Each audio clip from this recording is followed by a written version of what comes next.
Rabbit and Brer Fox. Brer Rabbit was a naughty little fellow. He loved playing tricks on Brer Fox and Brer Wolf and their friends. They were forever trying to catch him, but Brer Rabbit was so clever that he always managed to escape. One day, Brer Fox and Brer Wolf decided to put a stop to the tricks that Brer Rabbit played on them, so they made a plan. "I have thought of a good idea," said Brer Wolf. "Run home and get into bed and pretend to be dead. Then I will go and tell Brer Rabbit the news. When Brer Rabbit comes to look at you, jump up and catch him." "That should be easy," agreed Brer Fox, and hurried home to bed at once. As soon as Brer Fox had gone, Brer Wolf went through the fields to Brer Rabbit's house and called out, "Are you there, Brer Rabbit? I have some sad news for you. Poor Brer Wolf died this morning. I'm just going round now to tell all his friends." When Brer Wolf had gone, Brer Rabbit sat down and thought hard. "This sounds like a trick," he said. "I better go to Brer Fox's house to see for myself." When Brer Rabbit got to Brer Fox's house, he looked in at the window to see if Brer Fox was really dead. Brer Fox was lying on the bed with his eyes shut, so Brer Rabbit opened the door and peered inside. "I wonder if poor Brer Fox is really dead," he said aloud. "I think he must be because he's lying very still. I had better wait here until his friends come."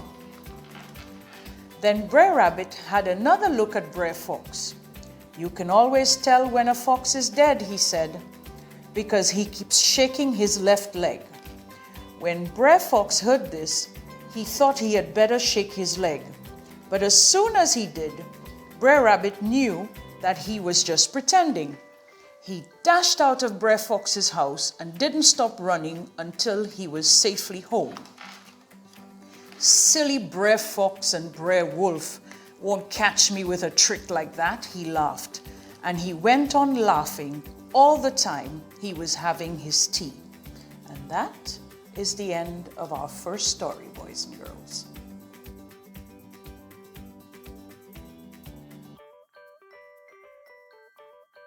Our next story is Brer Rabbit and Brer Tortoise. When Brer Rabbit was out one day, he saw Brer Fox hurrying along with a sack over his shoulder. Something was kicking and shouting inside the sack. This made Brer Rabbit very curious. "That sounds just like Brer Tortoise," thought Brer Rabbit to himself. Now Brer Tortoise was a friend, so Brer Rabbit decided to help him. He took a shortcut through the woods to Brer Fox's house.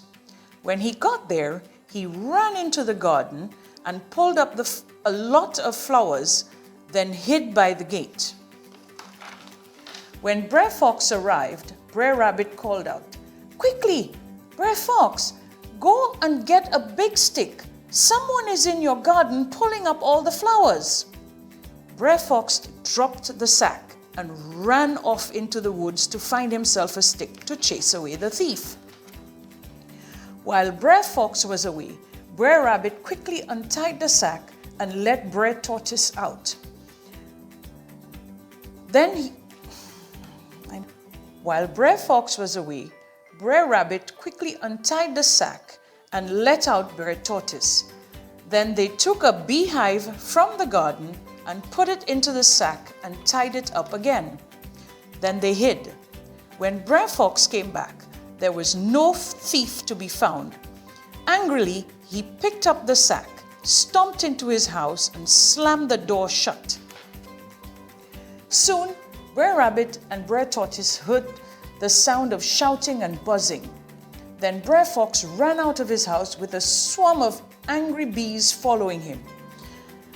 "I thought I had Brer Tortoise in my sack, not a beehive," howled Brer Fox as he ran away from the bees down the garden path. "That will teach Brer Fox to leave you alone next time," said Brer Rabbit. He will be afraid you might suddenly turn into a beehive again. Brer Rabbit and Brer Tortoise laughed. Still chuckling, the two animals hurried away before Brer Fox could find out that they had tricked him. And that is the end of our second story.